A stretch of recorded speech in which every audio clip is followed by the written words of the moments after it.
दोस्तों, यूपीपीसीएस करते हुए पथ के चैनल पर आपका स्वागत है। मेरा नाम है देवानंद पेंगोरिया और मैं आज आपके सामने घटना सार की सीरीज का पार्ट 13 लेकर आया हूं, जिसमें हम नेशनल अवार्ड को डिस्कस करेंगे। और इसके टोटल 12 पार्ट आ चुके हैं। 10 पार्ट तक मैंने काफ़ी डिटेल में कवर किया है। 11वें पार्ट से मिसलेनियस करंट अफेयर स्टार्ट हो गए थे और आपको पता होगा कि 7 से 8 करंट अफेयर मिसलेनियस पार्ट से आते हैं। इसलिए मैंने प्लान किया था कि छोटी छोटी वीडियो बनाऊँ, जिससे आप खाना खाते हुए, वॉक करते हुए इनको एटलीस्ट सुन लें, जिससे कि एग्जाम में आपका क्वेश्चन सही हो जाए। तो आज के पार्ट को शुरू करते हैं। ये सीरीज बाइलिंगुअल फॉर्मेट में है, जिससे कि इंग्लिश मीडियम के स्टूडेंट को भी इसका फायदा हो। ठीक है, स्टार्ट करते हैं। देखिए, आज की वीडियो बहुत ज़्यादा इंपॉर्टेंट है। मैंने आपके लिए कोशिश की है कि मैं आपको आज सब कुछ याद करा दूं। जो कुछ भी आप पढ़ोगे आपको तुरंत की तुरंत याद होगा। उसके लिए मैंने बहुत सारे तरीके अडॉप्ट किए हैं। चलिए स्टार्ट करते हैं। तो पहले करंट अफेयर को देखिए, अवार्ड, नवीनतम पुरस्कार के बारे में बात करेंगे। तो आज का पहला पुरस्कार क्या है? सरस्वती सम्मान अवार्ड 2023। कौन से नंबर का है ये? 33वें नंबर का है। किसको दिया गया है? केरल की एक प्रसिद्ध साहित्यकार हैं, ठीक है, प्रभा वर्मा, उनको दिया गया है। और उनकी कृति क्या है, मतलब उनकी कौन सी बुक है जिसके लिए दिया गया है इनको? रौद्र सात्विकम। रौद्र सात्विकम। अब इसको याद कैसे रखेंगे? देखिए, सरस्वती माँ है हमारी। माँ मतलब भगवान बोलते हैं हम, ठीक है। भगवान को हम प्रभु भी कहते हैं। तो प्रभु को कभी आपने गुस्से में देखा है, रौद्र रूप में देखा है? नहीं देखा होगा। तो हमें सब कुछ याद हो गया। अब कैसे याद हुआ? देखिए, सरस्वती सम्मान, सरस्वती मतलब सरस्वती सम्मान के बारे में मैंने क्या बताया कि सरस्वती माँ प्रभु हैं। प्रभु से प्रभा वर्मा याद हो गया। और इनको कभी रौद्र रूप में देखा है तो रौद्र सात्विकम। क्लियर। अब इस अवार्ड को कौन देता है? के बिरला फाउंडेशन, और 15 लाख रुपए दिए जाते हैं। अब मैंने आपके लिए आज क्या किया है कि जैसे आप इस तरीके से खुद के लिए भी नोट्स बना सकते हैं। जैसे मैंने लिखा सरस्वती सम्मान अवार्ड। सरस्वती माँ कौन है? भगवान है। भगवान प्रभु होती हैं, ठीक है। प्रभु को कभी रौद्र रूप में देखा है? नहीं। प्रभु से बना प्रभा और रौद्र रूप से बना रौद्र सात्विकम। अब आपको एग्जाम में अगर प्रभु वर्ड दिख जाएगा या प्रभा वर्ड, तो आपको पता लग जाएगा अच्छा सरस्वती सम्मान अवार्ड की बात हो रही है। तो इस तरीके से आपको खुद के लिए भी करना है नोट्स बना के, ठीक है। मैंने सबके लिए किया है। एटलीस्ट एक भी करंट अफेयर आज नहीं छूटा है जो आपको याद ना हो। तो सरस्वती सम्मान अवार्ड का मैं क्या याद हो गया? प्रभु और रौद्र रूप, ठीक है। के बिरला फाउंडेशन, 15 लाख, 33वें नंबर का। क्लियर। अगले करंट अफेयर पे चलते हैं। आज के अवार्ड, चमेली देवी जैन पुरस्कार। चमेली देवी जैन पुरस्कार किसको मिला है? तमिलनाडु की हैं। किसको मिला है? ग्रीष्मा ठाकुर को। इंडिपेंडेंट पत्रकारिता के लिए, मतलब इंडिपेंडेंट जर्नलिज्म के लिए ग्रीष्मा ठाकुर को, जो कि तमिलनाडु की हैं, उनको चमेली देवी जैन पुरस्कार मिला है। दूसरा, इंडियन एक्सप्रेस से संबंधित हैं रितिका चोपड़ा। इन दोनों को मिला है। किसको? ग्रीष्मा ठाकुर को और रितिका चोपड़ा को। रितिका चोपड़ा कहाँ से है? इंडियन एक्सप्रेस से। ये आपको याद रखना है, ठीक है। अब इसको याद करने का तरीका देखते हैं। चमेली का फूल आता है। अब मैं आपको बता दूं, फूल हमेशा किस ऋतु में खिलता है? ग्रीष्म ऋतु में खिलता है। मतलब ग्रीष्म, जब समर का मौसम होता है तब खिलता है। तो हिंदी में समर को क्या बोलते हैं? ग्रीष्म बोलते हैं, ठीक है। तो चमेली का फूल ग्रीष्म ऋतु में खिलता है और ये रीत सालों से चली आ रही है कि ये फूल गर्मियों में ही खिलेगा, ग्रीष्म ऋतु में ही खिलेगा। तो हमें अब याद हो गए सारे पॉइंट। चमेली का फूल ग्रीष्म ऋतु में खिलता है। ग्रीष्म से क्या हो गया? ग्रीष्मा ठाकुर। और ये रीत सालों से चली आ रही है, तो रीत से रितिका चोपड़ा। क्लियर। अब रितिका चोपड़ा का इंडिपेंडेंट इंडियन एक्सप्रेस वर्ड आपको याद रखना है। अब इसमें एक चीज और मिस हो गई जो भी याद रखनी है कि जो ग्रीष्मा ठाकुर हैं, उन्होंने मणिपुर हिंसा को कवर किया था। तो मणिपुर कैसे याद रखोगे? ग्रीष्मा ठाकुर के नाम में ही म आ रहा है। तो मणिपुर हिंसा को किसने कवर किया? ग्रीष्मा ठाकुर ने। क्योंकि क्वेश्चन कई बार ये बन जाएगा, मणिपुर हिंसा को कवर करने वाली वह लेडी कौन थी जिनको चमेली देवी जैन पुरस्कार मिला है? तो उसका आंसर क्या हो जाएगा? ग्रीष्मा ठाकुर। क्लियर। आपको आते हुए भी कई बार क्वेश्चन गलत हो जाएगा और आपने क्रॉस रिवर्स इंजीनियरिंग नहीं कर रखी होगी, जो कि मैं कई बार आपको बताता रहता हूं। क्लियर। अगले पे चलते हैं। अब चमेली देवी कौन थी, इनके बारे में लिखा हुआ है। जो इंडिपेंडेंस के टाइम पे जेल जाने वाली पहली महिला थी, पहली जैन महिला थी। तो ये इंपॉर्टेंट नहीं है, बट ये दोनों अवार्ड ऊपर कराए हैं, वो दोनों याद रखने हैं। अगला, लता दीनानाथ मंगेशकर अवार्ड, ठीक है। अब देखिए, इस अवार्ड को बनाने से पहले मैंने आपके लिए ऊपर जो पेज बनाया है, ब्लैक कलर की स्क्रीन पे दिख रहा है आपको, वो मैं आपको लास्ट में डिस्कस करूंगा, जिससे कि आपको सारी चीजें याद हो जाएं, ठीक है। लता दीनानाथ मंगेशकर पुरस्कार, अब ये किसको? ये 3रे नंबर का मिला है। किसको? अमिताभ बच्चन जी को मिला है। और पहला किसको मिला था? नरेंद्र मोदी जी को मिला था, और उसके बाद दूसरा किसको मिला? आशा भोसले को मिला। तो ये इंपॉर्टेंट अवार्ड है, काफ़ी इंपॉर्टेंट पर्सनैलिटीज़ को मिला है। तो आपने एक मूवी देखी होगी, मूवी का नाम तो मुझे अभी याद नहीं आ रहा है, बट उस मूवी में अमिताभ बच्चन जी कहते हैं मेरा नाम दीनानाथ चौहान है, ठीक है। तो दीनानाथ से आप मूवी से क्या याद रखोगे? अमिताभ बच्चन। तो लता दीनानाथ मंगेशकर पुरस्कार किसको मिला? अमिताभ बच्चन को मिला, ठीक है। तीसरे नंबर का है, फर्स्ट नंबर का मोदी जी को मिला है, इसलिए याद रखना है। सेकंड नंबर का आशा भोसले, ये भी बहुत इंपॉर्टेंट है, तो आपको तीनों याद रखने हैं। मोदी जी को मिला, आशा भोसले को मिला, और तीसरे अमिताभ बच्चन। तो क्या ट्रिक बन गई? माँ को मिला लता दीनानाथ मंगेशकर अवार्ड। ये सीक्वेंस याद रखना है, कई बार क्रोनोलॉजी भी एग्जाम में पूछी जाने लगी है, इसलिए, ठीक है। अगले पुरस्कार पे चलते हैं, अवार्ड पे। अंतर्राष्ट्रीय संस्कृति पुरस्कार, इंटरनेशनल संस्कृत अवार्ड, ये किसको मिला? मीरा चरदा को मिला। अब कैसे याद रखेंगे आप? मीरा चरदा को ये अवार्ड मिला। तो देखिए, मीरा कृष्ण भगवान की गोपी थी, ठीक है, वो भजन करती थी। अब वो भजन किस में करती थी? संस्कृत में भजन करती थी। किसमें? संस्कृत में भजन करती थी। तो कैसे याद रखोगे? संस्कृत से मीरा जी संस्कृत में भजन करती थी, तो मीरा चरदा संस्कृत पुरस्कार। क्लियर? मैं कुछ ना कुछ आज आपको कहानी बना के कोशिश करूंगा सारे अवार्ड याद हो जाए, एक भी आपका एग्जाम में आए तो गलत ना हो, और दोबारा पढ़ने की आपको जरूरत भी ना पड़े। फिर भी इस वीडियो को एटलीस्ट 2 बार सुनना, आपको पक्का एग्जाम में गलत नहीं होगा। वैसे मेरी कोशिश है कि एक ही बार में आपको याद हो जाए, ठीक है। अगला है पावलुरी सुब्बा राव। पावलुरी सुब्बा राव को क्या मिला? आर्यभट्ट अवार्ड मिला। पावली सुब्बा राव को आर्यभट्ट अवार्ड मिला। अब किसके लिए मिला पावली सुब्बा राव को? भारत में अंतरिक्ष विज्ञान को बढ़ावा देने के लिए उनके योगदान, मतलब उन्होंने स्पेस के फील्ड में बहुत अच्छा कंट्रीब्यूशन किया था, इसलिए पावली सुब्बा राव को आर्यभट्ट पुरस्कार मिला। अब इसको कैसे याद रखोगे? आर्य से निकाला आर्यन आपने इंडस वैली सिविलाइजेशन से पहले आपने पढ़े होंगे एंशिएंट हिस्ट्री में। तो आर्यंस का क्या था? इंडस वैली सिविलाइजेशन, मतलब मैं एंशिएंट हिस्ट्री की बात कर रहा हूँ बेसिकली आपसे, कि आपने आर्यंस को इंडस वैली द्वारा रिपीट कर रहा हूँ, आपने आर्यंस को एंशिएंट हिस्ट्री में पढ़ा होगा। और आर्यंस कौन थे? पावाजी बहुत खाते थे, और कहाँ जाके खाते थे? अंतरिक्ष में, मतलब स्पेस में जाके पावाजी खाते थे, ठीक है। तो आर्यभट्ट पुरस्कार से आर्यन निकाला। आर्यन क्या है? पावाजी बहुत खाते हैं और अंतरिक्ष में जाके खाते हैं, तो आपको याद हो गया आर्यभट्ट से क्या बोलते हैं? पावाजी खाते थे, पाव से पावलरी सुब्बा राव, और कहाँ खाते थे? अंतरिक्ष में। तो स्पेस के फील्ड में इन्होंने काम किया है। इतना याद हो गया आपको, ठीक है। अगले उस पर चलते हैं, उद्योग व्यापार जगत के लिए अर्स्ट एंड यंग पुरस्कार 2023। तो ये बात कर रहा है अर्स्ट एंड यंग पुरस्कार जो है E&Y अवार्ड, ये बिजनेस के फील्ड में दिया जाता है, ठीक है। तो बिजनेस के फील्ड में किसको दिया गया? ये इंपॉर्टेंट है, एक बार याद करा देता हूं आपको।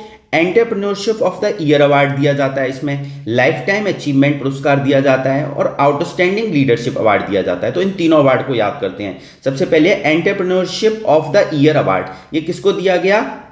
ये वेल्यायन सुवैया को दिया गया। किसको? वेल्यायन सुवैया को दिया गया। अब देखिए, किसी को एंटरप्रेन्योरशिप का अवार्ड दिया गया और सुबह सुबह उसको दे दिया गया। भाई वो सुबह कोई बंदा सो के उठा और उससे कहा गया आपको entrepreneurship year of the year का अवार्ड दिया जाता है, तो सुबैया से सुबह बना लिया हमने, तो हमें ये याद हो गया, ठीक है, एंटरप्रेन्योरशिप ऑफ द ईयर का अवार्ड। अगला है वेणु श्रीनिवासन को क्या मिला? लाइफ टाइम अचीवमेंट अवार्ड मिला। अब इसको कैसे याद रखोगे? हम किसी के आगे श्री लगाते हैं, इसका मतलब हम उसको इज्जत दे रहे हैं। इज्जत दे रहे हैं इसका मतलब हम चाहते हैं हमारी जिंदगी में वो हमेशा रहे वो बंदा, ठीक है। तो श्री किसी बंदे के आगे लगा दिया, वो बंदा हमारी जिंदगी में हमेशा रहे, तो क्या मिला है इन्हें? लाइफ टाइम मतलब हमेशा रहे वो हमारे साथ, ठीक है। तो लाइफ टाइम अचीवमेंट पुरस्कार किसको मिला? श्री नाम के बंदे को मिला। इतना याद रखिए, तो एग्जाम में ऑप्शंस देख के याद आ जाएगा, वेणु श्रीनिवासन। अगला है outstanding leadership award. Outstanding leadership award किसको मिला? नटराजन चंद्रशेखर को मिला। अब इसको कैसे याद रखेंगे? देखिए, लीडरशिप अवार्ड किसको मिलेगा? किसी राजा को ही मिलेगा, तो इनके नाम में राजन ही छिपा हुआ है और राजा ही लीडर होगा। क्लियर? तो पहला हमने क्या किया, सुबह सुबह हमें क्या मिल गया? एंटरप्रेन्योरशिप अवार्ड मिल गया, तो सुबैया याद आ गया। लाइफ टाइम अचीवमेंट अवार्ड कैसे पता? हम अपनी जिंदगी में किसको चाहते हैं? जिसके आगे श्री लगाते हैं, इज्जत देते हैं, तो श्रीनिवासन याद आ गया। आउटस्टैंडिंग लीडरशिप अवार्ड किसको मिला? नटराजन चंद्रशेखर को। इनके नाम में ही राजा है, तो राजा ही तो लीडर होगा। तो ये सारे अवार्ड हो गए। E&Y अवार्ड हमने कंप्लीटली पढ़ लिए और याद कर लिए आज, ठीक है। अच्छा, आप लोग कमेंट करके बताना आप लोगों को अभी तक ये चीजें याद होती थी कि अब याद होने लगी हैं, ठीक है। अगले करंट अफेयर पर चलते हैं, Economic Times corporate excellence award. तो Economic Times corporate excellence award किसको दिया गया? बिजनेस मतलब कई लोगों को दिया गया और ये बहुत इंपॉर्टेंट है, एग्जाम में आ सकता है। उसके कई कारण है, मैं बताता हूं। देखिए सबसे पहले इसका एक अवार्ड एस जयशंकर मतलब हमारे जो फॉरेन मिनिस्टर हैं उनको दिया गया, ठीक है, तो इसलिए इंपॉर्टेंट है। क्या दिया गया? Business reformer of the year award दिया गया। अब मिनिस्टर जी हैं, मिनिस्टर साहब क्या करेंगे? पॉलिसीज बनाएंगे, पॉलिसीज बना के ही तो रिफॉर्म लाया जा सकता है। तो इसलिए रिफॉर्मर की जब भी बात होगी तो किसको दिया गया? एस जयशंकर को। क्लियर, भूलेंगे नहीं। अगला business leader of the year award, तो ये सी के वेंकट रमन को दिया गया। तो लीडर कौन है? वेंकट रमन जी हैं, तो ये याद रखेंगे। अब देखिए कौन से अवार्ड की बात कर रहा हूं, ये भी याद रखो, corporate excellence award. Corporate excellence award की जब भी बात होगी तो आपके दिमाग में डाउट आ सकता है, अच्छा एस जयशंकर को क्यों दिया जाएगा? ठीक है, हमारे विदेश मंत्री हैं, उनको क्यों दिया जाएगा? तो पॉलिसी रिफॉर्मर, उन्होंने रिफॉर्म किया है, कोई बिजनेस नहीं करते हैं वो, ठीक है, इसलिए रिफॉर्मर की कैटेगरी में एस जयशंकर है। याद रखना, भूलना नहीं है, एग्जाम में आ सकता है। क्लियर, लीडर का मैंने आपको बता दिया, सी के वेंकट रमन। इसके साथ ही साथ आपको business women of the year award भी याद रखना है, हिना नागराजन। ठीक है, हम कॉर्पोरेट एक्सीलेंस अवार्ड पढ़ रहे हैं, ये याद रखना है।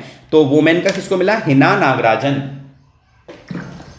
आगे चलते हैं, company of the year award भारतीय स्टेट बैंक। तो ये भी याद रखिए, कई बार आ जाता है कि company of the year award किसको दिया गया? Emerging company Adani green. देखो अडानी की कंपनी जो है, अडानी की बहुत न्यूज में है, तो आपको ये भी याद रखनी है, emerging company of the year award है ये, ठीक है। और global Indian for the year Leena Nair को, इसको आप भूल सकते हैं बट मुझे लगता है कि याद रख लीजिए इसको, लीना नायर। और रतन, ठीक है, इतना याद हो गया। तो आपको एस जयशंकर वाला तो पक्का याद रखना है, किस कैटेगरी में है ये इंपॉर्टेंट है, रिफॉर्मर कैटेगरी में। क्लियर, और कॉर्पोरेट एक्सीलेंस अवार्ड है, ठीक है। अगले करंट अफेयर पे चलते हैं, रतन टाटा को प्रतिष्ठित किस मानववादी पुरस्कार मिला? तो किस क्या है यहाँ पे? Kalinga institute of social science, ठीक है। अब मानवतावादी मतलब ह्यूमैनिटी के लिए इनको अवार्ड मिला है, मतलब किस यूनिवर्सिटी क्या करती है? ह्यूमैनिटी के लिए पुरस्कार देती है। तो रतन टाटा को सब लोग जानते हैं, वो ह्यूमैनिटी का, चैरिटी का बहुत काम करते हैं, बट फिर भी आपको याद करा देता हूं। देखिए हम अपनी लाइफ में किस किस को करते हैं? जिसको हम प्रेम करते हैं या जिसको प्यार करते हैं, और रतन टाटा जी को सब प्यार करते हैं क्योंकि बहुत अच्छे अच्छे काम करते हैं, वो काफ़ी चैरिटी चलाते हैं, एनजीओ चलाते हैं। क्लियर, तो याद रखेंगे किस ह्यूमैनिटी अवार्ड किसको मिला? रतन टाटा जी को मिला। अगले करंट अफेयर पे चलते हैं, रस्किन बॉन्ड को प्रतिष्ठित साहित्यिक अकादमी फेलोशिप मिली। किसको? रस्किन बॉन्ड को प्रतिष्ठित साहित्य अकेडमी फेलोशिप मिली। अब देखिए रस्किन बॉन्ड का नाम यूपी के कंटेक्स्ट में बहुत इंपॉर्टेंट है, क्योंकि यूपी की आप वेबसाइट खोलोगे तो वहां पे रस्किन बॉन्ड के कोट भी लिखे हुए हैं, ठीक है।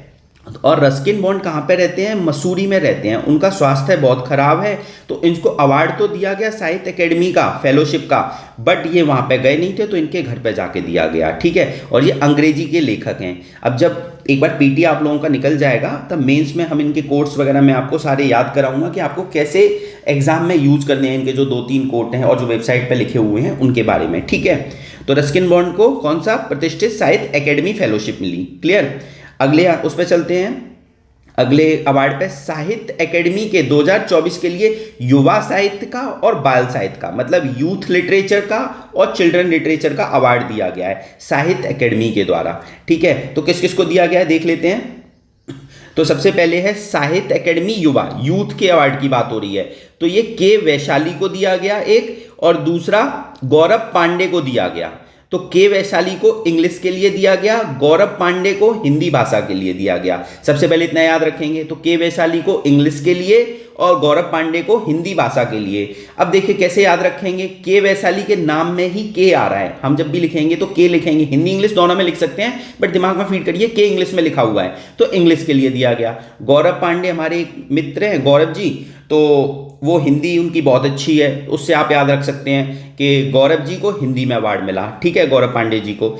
आगे चलते हैं, तो के वैशाली को अपनी अंग्रेजी भाषा के लिए मिला, और उन्होंने कौन सी बुक लिखी इसके लिए मिला, ये भी एग्जाम में पूछा जा सकता है। तो homeless growing up lesbian and dyslexics in India, तो इसलिए होमलेस ग्रोइंग अप लेस्बियंस के लिए के वैशाली जी को इंग्लिश में साहित्य अकेडमी का युवा पुरस्कार मिला। क्लियर, याद रखेंगे, मतलब आप लेस्बियन वर्ड याद रख लीजिए, उससे आपको याद हो जाएगा। क्लियर, आगे चलते हैं, गौरव पांडे जी को क्या मिला? स्मृतियों के बीच घिरी है पृथ्वी।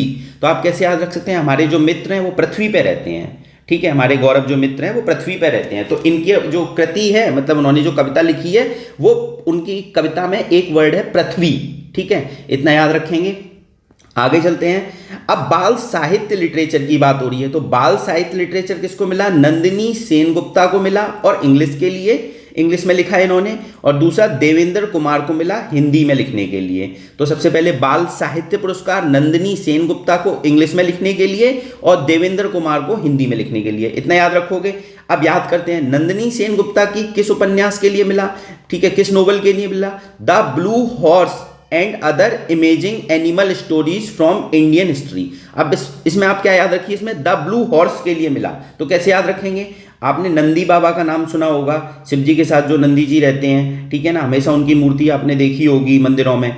तो नंदी बाबा क्या हैं? बच्चे हैं। बच्चे मतलब बाल साहित्य से याद रखते हैं कि वो बच्चे हैं और जिद कर रहे हैं कि हमें सवारी कराओ घोड़े की।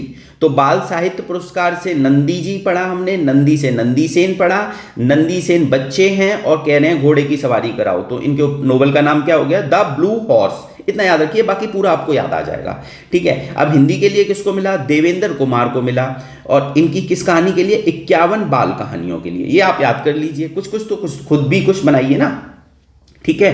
तो क्लियर हो गया, इतनी डिटेल में आपको याद कराने की कोशिश कर रहा हूं कि आप कभी भूलो ही ना। अगले पे चलते हैं। 58वां ज्ञानपीठ पुरस्कार, ये किसको दिया गया? गीतकार सिंगर गुलजार को, और एक संस्कृत के विद्वान हैं जगत गुरु राम भद्राचार्य को। तो वेरी वेरी इंपॉर्टेंट, कौन से नंबर का ज्ञानपीठ है? 58वें नंबर का ज्ञानपीठ है, ठीक है। गुलजार जी को और जगत गुरु राम भद्राचार्य जी को दिया गया। ये सेम क्वेश्चन यूके पीसीएस में भी आया था, तो इसको याद कर लेना, भूलना नहीं, ठीक है। और बहुत बेसिक हो गया, इतनी बार आप लोगों ने सुन भी लिया होगा, मुझे उम्मीद है कि गुलजार जी और जगत गुरु राम भद्राचार्य जी को 58वें नंबर का दिया गया, ये नहीं भूलना है, ठीक है। और ये 22 जो जगत गुरु रामानंदाचार्य जी हैं, सॉरी राम भद्राचार्य जी जो है वो 22 भाषाओं जानते हैं। कितनी? 22 भाषाएं जानते हैं, ठीक है। अब गुलजार जी के बारे में लिखा हुआ है, वो इंपॉर्टेंट है। ये हिंदी सिनेमा में बहुत अच्छा काम करते हैं, मतलब बॉलीवुड में इन्होंने बहुत अच्छा काम किया है। स्पेशली इन्होंने एक फिल्म थी स्लम डॉग मिलेनियर, सबने सुना होगा, मैं आपसे उम्मीद करता हूं आपने इस फिल्म के बारे में सुना होगा, नहीं सुना होगा तो एक बार देख लीजिए। इसमें एक सॉन्ग था, उस सॉन्ग को सुन लेना, बहुत अच्छा है, कि जय हो के लिए 2009 में इनको ऑस्कर मिला था। तो ये पूछा जा सकता है, इंपॉर्टेंट है, क्योंकि गुलजार जी का नाम न्यूज में आया है, ठीक है। और गुलजार जी को ज्ञानपीठ पुरस्कार मिला है, तो 2009 के ऑस्कर के बारे में भी पूछा जा सकता है। जय हो के लिए ऑस्कर मिला था, जय हो सॉन्ग लिखा था, और स्लम डॉग मिलेनियर में ये सॉन्ग था। Clear? Slum dog Millionaire movie थी। आगे चलते हैं। ज्ञानपीठ सर्वोच्च सबसे बड़ा साहित्य का सबसे बड़ा सर्वोच्च पुरस्कार होता है, मतलब लिटरेचर का सबसे बड़ा अवार्ड होता है, ठीक है। अभी मैंने आपको 58वां बताया, 57वां भी जब आया था तो बहुत सारे एग्जाम में पूछा गया था, दामोदर मौजो को दिया गया। ये आपको याद नहीं रखना, यूपीपीसीएस में कई बार नहीं पूछता, बट अगर दो स्टेटमेंट बना के पूछ दे, 57वां इनको दिया गया, 58वां इनको दिया गया, और 57वें में लिख दे गुलजार, 58 में लिख दे रामगुरु भद्राचार्य जी, ठीक है। तो इससे क्या है आपको पता होना चाहिए। नहीं, 57वां दामोदर मौजो, गुजरात गोवा के लेखक हैं, उनको दिया गया था। क्लियर? अगले उस पे चलते हैं। भारत रत्न पुरस्कार, तो भारत रत्न पुरस्कार भारत देश का सर्वोच्च नागरिक पुरस्कार है, मतलब हाईएस्ट सिविलियन अवार्ड है, ये हाईएस्ट सिविलियन अवार्ड है। इसको बताने से पहले आपसे एक पॉलिटी का बेसिक क्वेश्चन है जो आपको कमेंट करके बताना है कि कौन से आर्टिकल में है। आर्टिकल 18 में एबोलिशन ऑफ टाइटल की बात की गई है। इससे रिलेटेड एक इंपॉर्टेंट केस है, उस केस के बारे में आपको कमेंट करके बताना है। उस केस का नाम क्या है कि एबोलिशन ऑफ टाइटल से रिलेटेड, ठीक है, जिसको कि हम मेंस में कई बार यूज करते हैं। अब इस आर्टिकल 18 की डिटेल बहुत ध्यान से पढ़ लेना, क्योंकि भारत रत्न 5 वर्ष के बाद दिया गया है और 5 लोगों को दिया गया है, ठीक है। तो आर्टिकल 18 की बेसिक डिटेल पढ़ लेना, एग्जाम में पक्का है कि अगर आपको प्रॉब्लम हो रही है तो आप टेलीग्राम पे कनेक्ट करिए और मुझे कमेंट करके बताइए कि हमें आर्टिकल 18 समझ में नहीं आ रहा, याद नहीं हो रहा, क्या क्या पढ़ें, तो मैं आपको टेलीग्राम पे सारी चीज़ें याद करा दूंगा ऑडियो फॉर्मेट में, बट आपको कमेंट करके बताना होगा और टेलीग्राम से कनेक्ट करना होगा, ठीक है। तो अब बात करते हैं भारत रत्न पुरस्कार की। तो भारत रत्न पुरस्कार, हाँ, यहाँ मैं टेलीग्राम आपके कमेंट में पिन कर दूंगा, टेलीग्राम ग्रुप को आप उसे ज्वाइन कर लीजिए। एक डिस्कशन ग्रुप है, उसको आप ज्वाइन करेंगे तो वहां आप अपने क्वेश्चंस भी पूछ सकते हैं। क्लियर? अब बात करते हैं भारत रत्न पुरस्कार किन किन को मिला। जननायक श्री कर्पूरी ठाकुर को, लाल कृष्ण आडवाणी जी को, चौधरी चरण सिंह जी को, पीवी नरसिम्हा राव को, कृषि वैज्ञानिक एमएस स्वामीनाथन को। इन 5 लोगों को मिला। वेरी वेरी इंपॉर्टेंट, नाम याद रखेंगे। अभी मैं आपको नाम भी याद कराता हूं। ये तो 2024 के हो गए, ठीक है। अब बात करते हैं 2019 में, 5 साल पहले किन किन को मिला था। नानाजी देशमुख को, भूपेन हजारिका को और पूर्व राष्ट्रपति प्रणब मुखर्जी जी को मिला था। अब कैसे याद रखेंगे, देखिए कई बार एग्जाम में इस तरह से क्वेश्चन आ जाता है, ये भारत रत्न जो पुरस्कार है ये 2024 में किसको नहीं दिया गया। तो मान लो राष्ट्रपति जी का नाम लिख दिया, प्रणब मुखर्जी जी का, या नानाजी देशमुख जी का, या भूपेन हजारिका जी का नाम लिख दिया, तो आप कंफ्यूज हो जाएंगे। तो इसलिए आपको 19 के भी याद रखने हैं और 24 के भी याद रखने हैं। तो मैं आपको अभी 24 के सारे याद करा दे रहा हूं और सीक्वेंस में याद कराऊंगा, क्योंकि एग्जाम में आप कई बार क्रोनोलॉजी भी पूछी जा रही है कि किस किस को कौन कौन से अवार्ड मिले, भारत रत्न, और क्रोनोलॉजी में लिखो। तो मिले तो सबको 2024 में 5 लोगों को हैं, बट उनकी क्रोनोलॉजी इसी तरीके से याद रखनी है कि 49वें नंबर पर कर्पूरी ठाकुर हैं, 50वें पर लालकृष्ण आडवाणी हैं, ऐसे 51, 52, 53 हैं। तो इसका सीक्वेंस बना लेते हैं। KL Rahul Indian cricket team में मेंबर हैं, मैच खेलते हैं, केएल राहुल है उनका नाम, ठीक है। तो केएल और केएल राहुल को क्या नहीं आता, सीपीएम नहीं आता। सीपीएम मतलब सी से केमिस्ट्री नहीं आता, पी से फिजिक्स नहीं आता, एम से मैथ नहीं आता। तो ये सीक्वेंस आपको याद हो गया कि केएल राहुल को क्या नहीं आता, सीपीएम नहीं आता।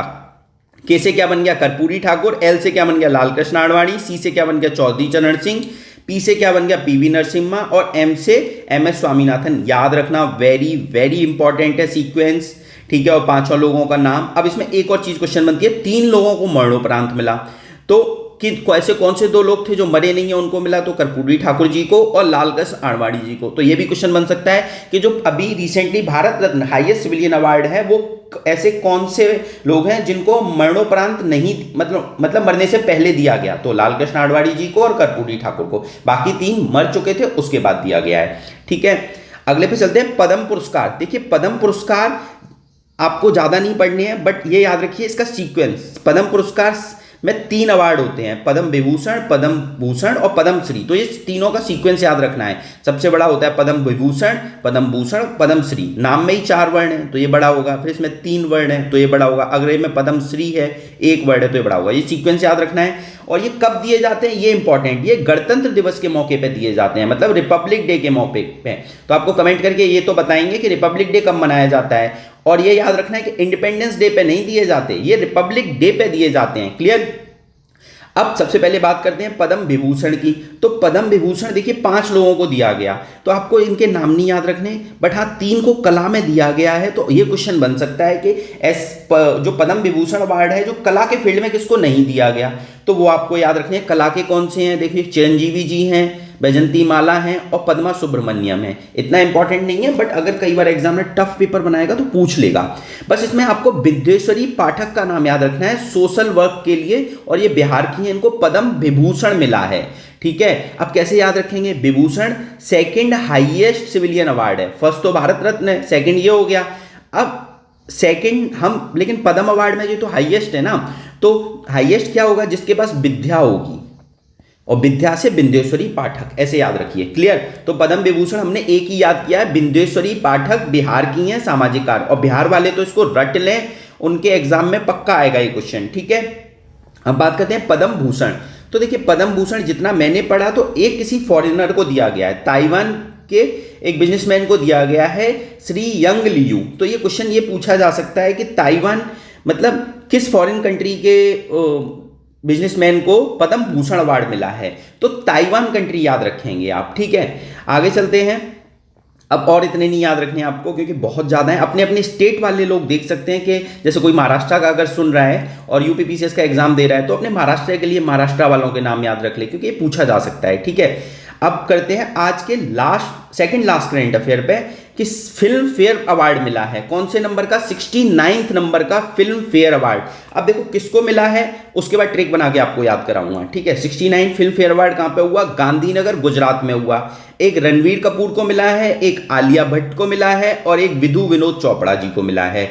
तो कैसे याद करेंगे, सबसे पहले गांधीनगर में हुआ, रणवीर कपूर को मिला है एनिमल मूवी के लिए, आलिया भट्ट को मिला है रॉकी एंड क्वीन की प्रेम कहानी के लिए, और विधु विनोद चोपड़ा जो कि डायरेक्टर हैं उनको मिला है 12th फेल के लिए। पहले इतना सुन लिया आपने, अब याद करो।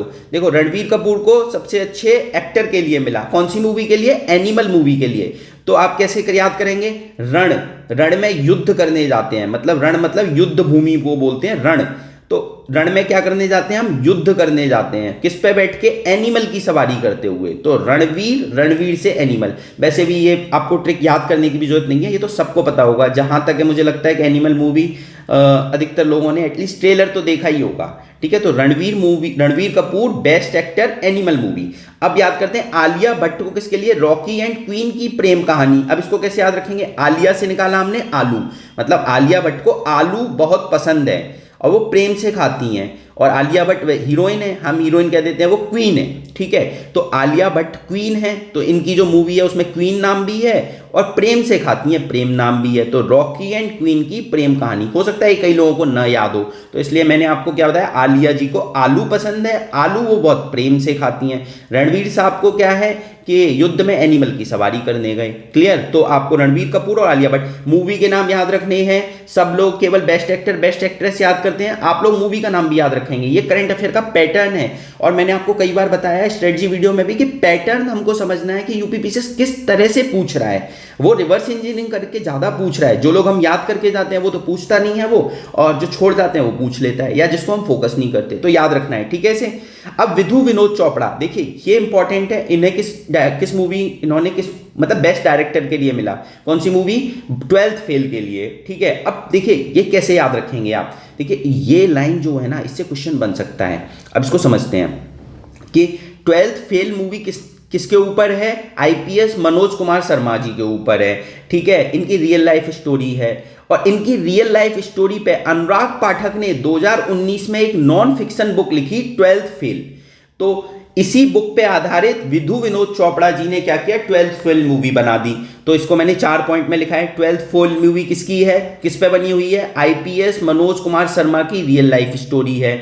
इस पे बुक किसने लिखी है, अनुराग पाठक ने लिखी है 2019 में। और इस पे मूवी किसने बना दी, विधु विनोद चोपड़ा ने। तो उनको बेस्ट डायरेक्टर का अवार्ड मिल गया। तो अब कोई भी क्वेश्चन पूछा जाएगा आपका गलत नहीं होना चाहिए। ठीक है, यही चारों चीजें लिखी हुई हैं मैंने आपको जो बताई। सर्वश्रेष्ठ फिल्म कौन सी है, 12th फेल। हाँ, सर्वश्रेष्ठ फिल्म का नाम भी याद रखना, जो ऊपर नहीं बताया था, 12th फेल। सबसे निर्देशक मतलब डायरेक्टर कौन है सबसे अच्छे, तो विधु विनोद चोपड़ा। किस मूवी के लिए उनको मिला है बेस्ट डायरेक्टर, 12th फेल, मैंने समझा दिया अभी। और बेस्ट एक्टर कौन है, रणवीर कपूर, एनिमल की सवारी कर रहे हैं। सबसे एक्ट्रेस अच्छी कौन सी है, आलिया भट्ट। अब बात करते हैं लाइफ टाइम अचीवमेंट पुरस्कार, और आप याद रख लीजिए डेविड धवन को मिला है। डेविड धवन को, हो सकता है कई लोगों को याद रहता हो, बट मैं इसका एक थोड़ा सा तरीका बता दे रहा हूं। डेविड, विड से लिखो आप विन, डेविन पढ़ो से, डेविन, विन मतलब जीतना। अब किसी ने कुछ जीता ही होगा, उन्होंने लाइफ टाइम अचीवमेंट अवार्ड जीता है। तो डेविड का पढ़ो डेविन, विन का मतलब जीतना, और जीता क्या, life time achievement award. Clear, ये 4 तो 5 तो एटलीस्ट याद कर लेना, इससे बाहर मुझे लगता है कि नहीं आना चाहिए।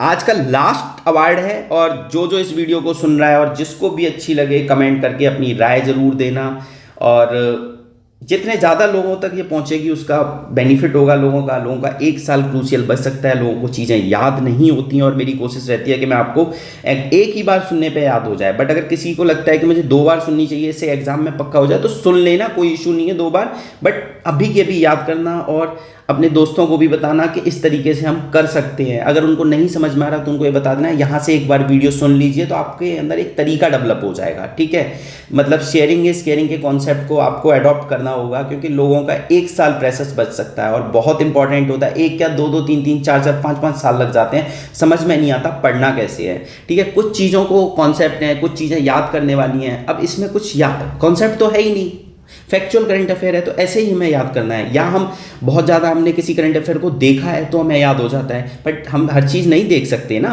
ठीक है, चलो, सुभाष चंद्र बोस आपदा प्रबंधन पुरस्कार। तो आपदा मतलब डिजास्टर मैनेजमेंट की बात हो रही है यहाँ पे। ठीक है, मतलब सुभाष चंद्र बोस डिजास्टर मैनेजमेंट पुरस्कार मिला। अब ये इंस्टीट्यूशन की कैटेगरी में किसको मिला, 60 पैराशूट फील्ड हॉस्पिटल को मिला। 60 parachute field hospital Uttar Pradesh को मिला। याद रखेंगे, सुभाष चंद्र बोस आपदा प्रबंधन पुरस्कार। और इंपॉर्टेंट, आपदा मतलब डिजास्टर मैनेजमेंट की कैटेगरी में और इंस्टीट्यूशन की कैटेगरी में। ठीक है, डिजास्टर मैनेजमेंट के लिए इंस्टीट्यूशन की कैटेगरी में parachute field hospital Uttar Pradesh को यह अवार्ड मिला है। क्लियर। अब 23 जनवरी इसमें एक वर्ड लिखा हुआ है, इस पुरस्कार की घोषणा की जाती है, और 23 जनवरी को हम क्या मनाते हैं, विश्व पराक्रम दिवस। भूलना नहीं है, उत्तर प्रदेश का करंट अफेयर है, इसको अच्छे से नोट डाउन कर लेना। और 23 जनवरी कई बार एग्जाम में पूछा गया है, विश्व पराक्रम दिवस मनाते हैं। ठीक है, कब से मना रहे हैं ये आपको कमेंट करके बताना है। तो आज की वीडियो में हम इतना ही रखते हैं। हमने आज सारे अवार्ड याद कर लिए हैं बिल्कुल ट्रिक्स बना के। और मैंने ऊपर हाँ एक चीज़ रह गई है इसमें, ये मैंने देखो आपके लिए ये बनाया हुआ है कि शॉर्ट फॉर्म में जिससे आपको याद हो जाए। जैसे मैंने सरस्वती वाला आपको आज कराई दिया, चमेली वाला मैंने अभी आपको बताया कि चमेली का फूल है, फूल ग्रीष्म ऋतु में खिलता है तो उनका नाम ग्रीष्मा से शुरू होता था, और एम से मणिपुर वायलेंस हो गया, ठीक है। और ग्रीष्म ऋतु में फूल खिलता है और हर रीत में ऐसा चलता आएगा कि हर रीत में ही खिलेगा, ये रीत चली आ रही है। और रीतिका कहाँ की थी? इंडियन एक्सप्रेस की थी। इस तरीके से आपको नोट्स भी बनाने हैं। फिर दीनानाथ अवार्ड मैंने आपको बताया कि बच्चन जी को मिला है, और उससे पहले मोदी जी को, और उसके बाद आशा भोसले जी को। तो माँ मैंने इसकी ट्रिक बना के आपको याद कराया था, ठीक है, ये सीक्वेंस भी याद रखना है। फिर आर्यभट्ट अवार्ड किसको मिला है? पावलोरी को मिला है। तो आर्यभट्ट से मैंने आर्यन निकाला, और आर्यन क्या खा रहे हैं? पावा जी खा रहे हैं स्पेस में, तो स्पेस सेक्टर के लिए पावलोरी को मिला है। तो आपको एटलीस्ट एक वर्ड याद होगा तो आपको एग्जाम में चीजें याद आ जाएंगी, ठीक है। अब ज्ञानपीठ पुरस्कार किसको मिला? 58 नंबर की है, गुलजार और जगत गुरु, ये दोनों याद रखने हैं, ठीक है। और गुलजार को जय हो मूवी के लिए, गुलजार जी को जय हो मूवी के लिए कौन से ईयर में, वो आप कमेंट करके बताएं, इनको अवार्ड ऑस्कर मिला था, ठीक है। अब भारत रत्न मैंने आपको बताई दिया, आर्टिकल 18 आपको अच्छे से पढ़ना है। प्रॉब्लम है टेलीग्राम पे कनेक्ट करिए, जुड़िए, कमेंट में पिन कर दूंगा टेलीग्राम ग्रुप, वहां अपना क्वेश्चन पूछिए, आपको मैं आर्टिकल 18 पूरा याद करा दूंगा, क्या क्या चीज़ें पूछी जा सकती हैं। इवन केस का नाम आपको कमेंट करके जरूर बताना है। देखिए जो चीज़ पूछूं वो आपको कमेंट करके जरूर बतानी है, ठीक है। इसका मैंने सीक्वेंस क्या बनाया था? भारत रत्न का KL CPM, KL राहुल को क्या दिया था? केमिस्ट्री फिजिक्स मैथ, तो कर्पूरी ठाकुर, लाल कृष्ण आडवाणी, ठीक है। और इसमें जो मरणोपरांत हैं वो 3 लोग हैं, बाकी 2 को जिंदा रहते हुए मिला है, तो ये भी याद रखना है। 69 फिल्म फेयर अवार्ड मैंने आपको भी याद कराया, रणवीर जी को एनिमल मूवी के लिए, आलिया जी को रॉकी एंड प्रेम कहानी के लिए, तो इनको आलू बहुत पसंद है, प्रेम से खाती हैं, ऐसे याद रखेंगे। विनोद चोपड़ा को 12th फेल के लिए, बाकी इसमें और भी चीज़ें मैंने बताई थी। तो इस तरीके से अपने शॉर्ट नोट्स बना लेना, एग्जाम से एक दिन पहले चाहो तो रिवाइज कर लेना। 23 जनवरी को क्या मनाया जाता है मैं आपसे पूछ चुका हूँ, बता भी चुका हूँ, कमेंट करके आप एक बार फिर भी इसे बता देंगे, ठीक है। तो आज के लिए हम इतना ही रखते हैं और अच्छे से पढ़िए, 8 घंटे अब पढ़ते रहिए। एग्जाम बहुत नज़दीक आ गया है, ज़्यादा दूर नहीं है, 2 महीने मत सोचिए, ये सोचिए 1 महीने बाद एग्जाम है, उसके अकॉर्डिंग अपनी स्ट्रेटजी आप बना सकते हैं, ठीक है, जिससे कि अगले महीने आप सारी चीज़ों को 2 बार और रिवाइज कर लें। चलिए, थैंक यू सो मच।